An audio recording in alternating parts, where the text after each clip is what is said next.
Do livro Pão Nosso, psicografado pelo médium Chico Xavier, através do Espírito Emmanuel. Capítulo 138. Vejamos isso. 138.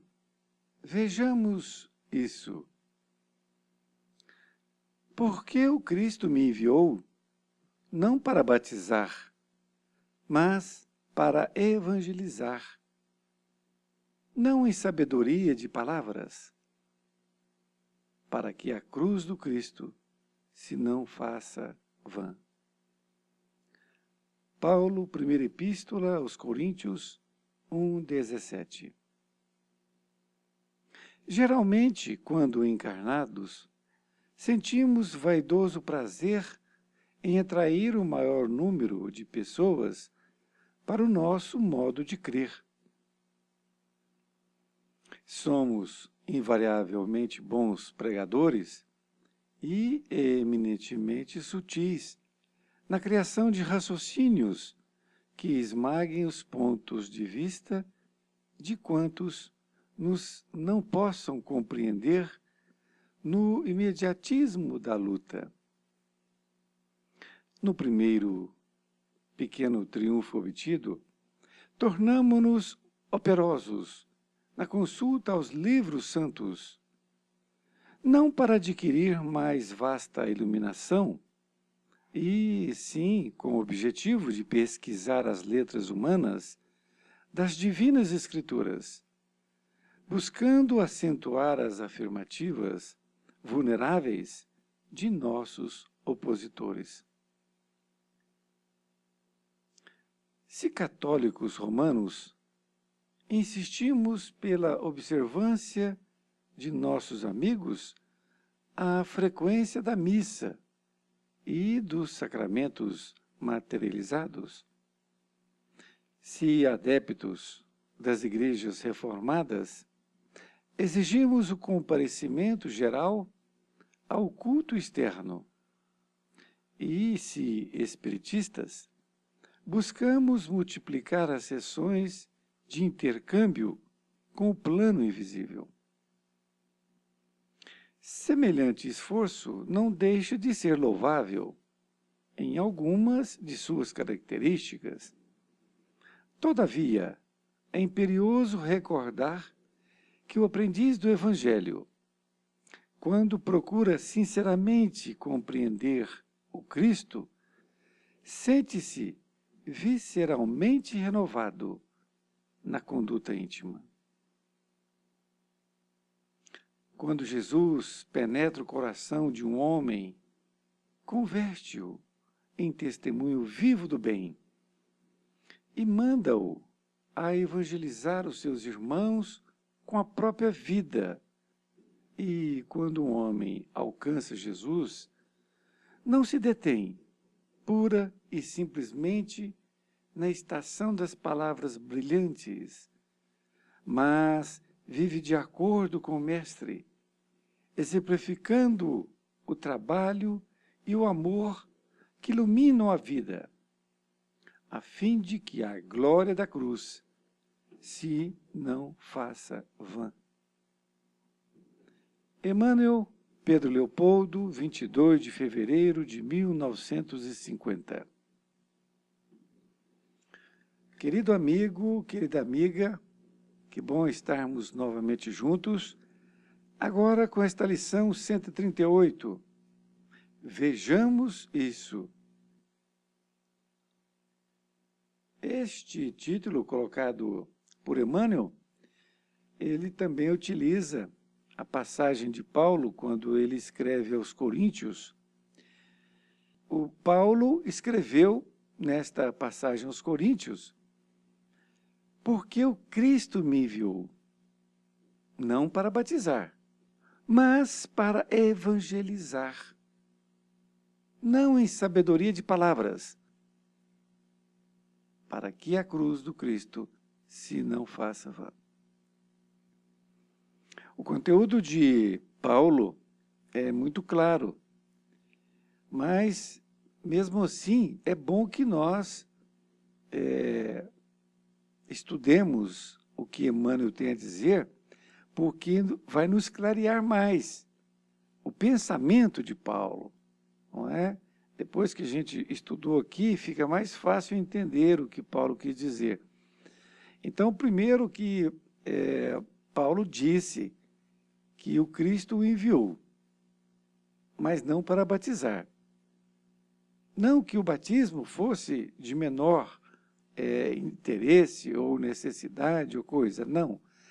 Ele está colocando que não é a função dele. O Cristo não o enviou para isto, não é? E foi contundente, mas para evangelizar. Ou seja, esclarecer as pessoas. Mas disse também que não é através de palavras bonitas, não é? E sabedoria de palavras. É para que a cruz do Cristo se não faça vã.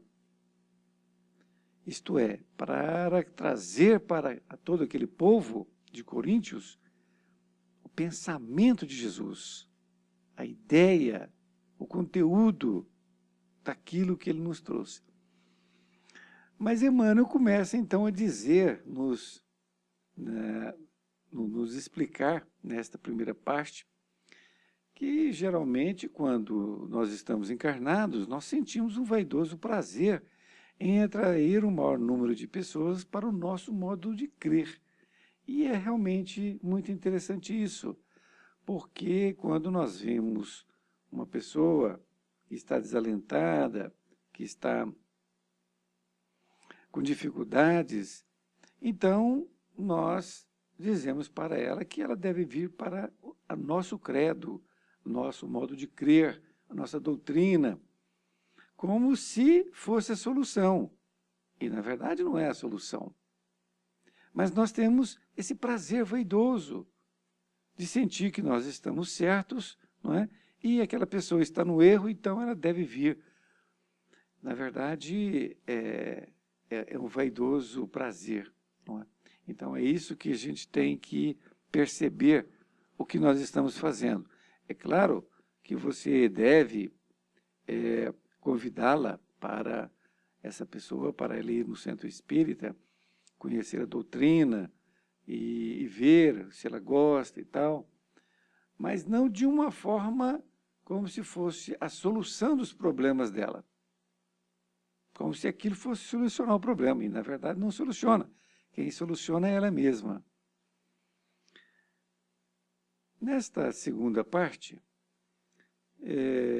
Emmanuel, ele nos conhece muito bem, ele diz assim, somos invariavelmente bons pregadores e eminentemente sutis na criação de raciocínios que esmaguem os pontos de vista de quanto nos não possam compreender no imediatismo da luta.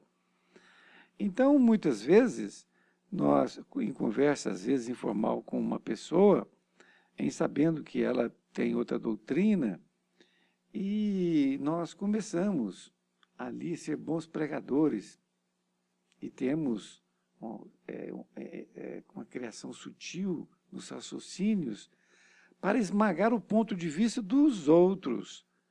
Isto é, nós estamos querendo convencê-lo de que o caminho certo é o nosso. E o caminho certo não é o nosso. O caminho certo é cada um procura o seu. Aquele caminho que cada um procurar é o caminho que ele precisa estar. Não é? No primeiro pequeno triunfo obtido, então aqui ele está dizendo que quando nós ficamos nesse nível de querer convencer as pessoas, e quando nós conseguimos esse pequeno triunfo, ou seja, convencer uma pessoa, aí nós tornamos-nos operosos na consulta aos livros santos. Mas, para adquirir mais vasta iluminação, não é por isso.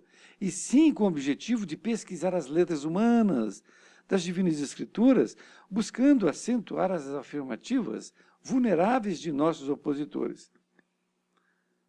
Então, qualquer intenção de muitos de nós é de sempre buscar estudando, mas não para a iluminação, mas sim para discutir com o outro. E o que é pior, muitos discutem dentro da sua própria doutrina, não é? Vamos falar aqui dos espiritistas, que aqui Emmanuel denomina. Quantos espiritistas ficam se degladiando sobre questões que são sujeitas à dupla interpretação ou dupla forma de raciocínio, não é? Então, fica buscando forma de querer degladiar com o outro. E a doutrina espírita nos ensina, para aqueles que ainda não descobriram, nós não temos que convencer ninguém, nós temos que convencer a nós mesmos. Aquele que está querendo convencer o outro, ou ele está sofrendo desta insanidade, que Emmanuel diz, que é uma vaidade que ele está querendo se colocar para sempre se sobrepor ao outro, não é? Porque as pessoas querem sempre se sobrepor ao outro, seja na riqueza, seja dizer que é mais inteligente, que a sua doutrina é mais importante, coisas desse tipo. São diversas formas que as pessoas querem se sobrepor aos outros. Mas a doutrina espírita nos ensina a humildade. Então, como bem colocou Paulo na sua passagem aos Coríntios, o Cristo te enviou para educar as criaturas. Educar. E educar não significa ter esse procedimento. A educação, ela deve ser de forma humilde. Então, você deve primeiro tirar essa pessoa que está em sofrimento, esclarecendo a bondade divina, não é? E ali você vai esclarecendo as leis de causa e efeito, e outras coisas mais da doutrina espírita que possam acalentar, que possa ser o consolador prometido, que é para isso que veio o Espiritismo. Então você tem que consolar. Nesta outra parte, ele dá alguns exemplos dessas pessoas. Se católicos romanos, insistimos pela observância de nossos amigos à frequência da missa e dos sacramentos materializados. Então, os católicos fazem isso. Fica perguntando por que não foi na missa, por que não está ali fazendo aquele sacramento, não é? Que é ajoelhar e fazer o credo, enfim, aquelas coisas que existe na Igreja Católica.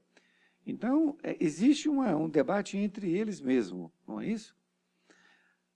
E ele continua dizendo, se adeptos das igrejas reformadas, exigimos o comparecimento geral ao culto externo.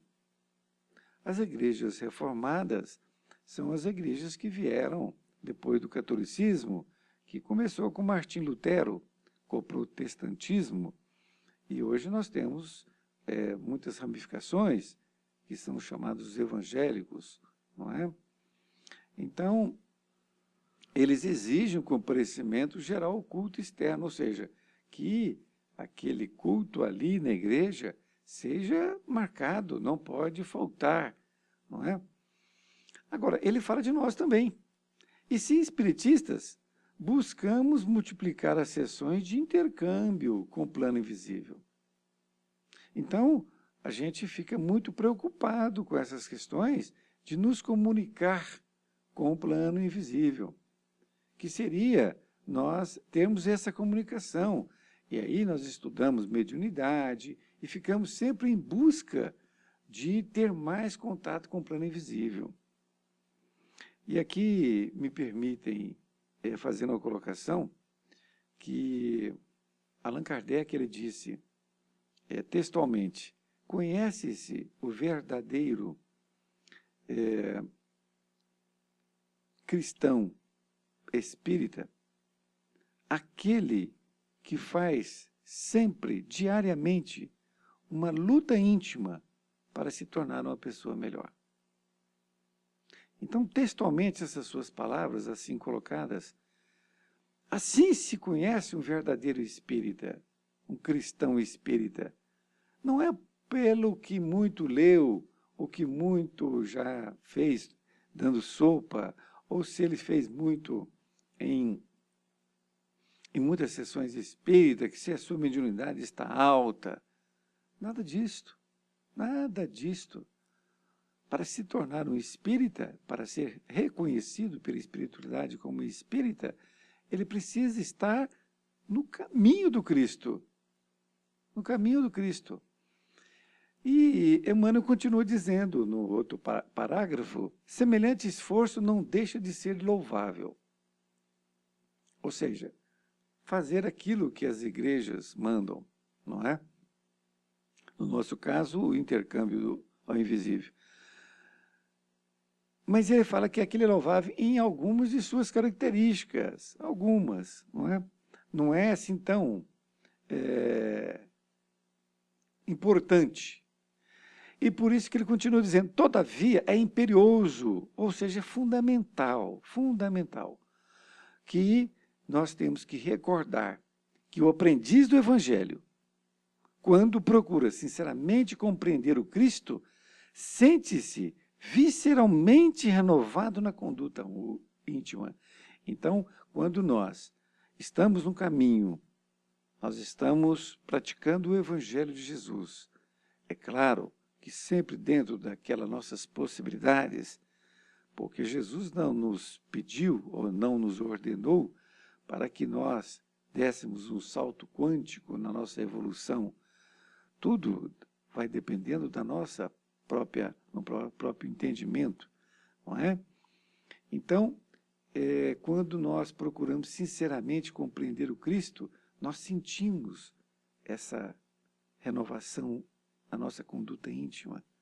Então, diariamente, é o que Kardec falou, que aquele que é realmente um espírita, ele tem uma conduta íntima renovada todos os dias. Ele se esforça por renovar, não é? Nesta última parte, Emmanuel diz assim, quando Jesus penetra o coração de um homem, converte-o em testemunho vivo do bem e manda-o a evangelizar os seus irmãos com a própria vida, veja bem. E quando um homem alcança Jesus, não se detém pura e simplesmente na estação das palavras brilhantes, mas vive de acordo com o Mestre, exemplificando o trabalho e o amor que iluminam a vida, a fim de que a glória da cruz se não faça vã. Então, quando Jesus penetra o coração de um homem, esse entendimento converte-o em testemunho vivo do bem. Então, a pessoa passa, não que ela se transforma uma pessoa maravilhosa, sem defeitos nenhum, não é nada disto. Não é nada disto. É porque quando nós entendemos que Jesus é o caminho e a vida, nós temos ele como testemunho vivo. Então nós passamos a praticar o seu Evangelho, por mínimo que seja. Mas à medida que nós vamos ali pegando pequenos exemplos do dia a dia, nós somos testemunhos vivos. E Jesus manda-o a evangelizar seus irmãos com a própria vida. Ou seja, com nossa própria vida, nossos exemplos, o nosso modo de falar, o nosso modo de proceder, não é? O nosso modo de agir. Então, nós seremos testemunhos vivos com a nossa própria vida, estando com as pessoas, não é? E ele fala de outra forma, quando o homem alcança Jesus, não se detém, pura e simplesmente na estação das palavras brilhantes. Então, você ter palavras brilhantes de Jesus, ótimo, muito bem. Mas não é somente isso, não se detém somente nisto. Mas vive de acordo com o Mestre, exemplificando o trabalho e o amor que ilumina a vida, a fim de que a glória da cruz senão faça vã. Então, você pode ter palavras brilhantes, mas lembre-se que o mais importante não são as palavras brilhantes, são o quê? O testemunho vivo do seu proceder. É o seu exemplo. É por isso que o nosso amigo Duraide dizia que, e diz até hoje, né, porque ele está num plano espiritual, que o pai, que ele é cego, mudo e surdo, ele só tem uma forma de ensinar o seu filho, porque ele não fala, ele não ouve e ele não vê. Então, como que ele vai ensinar?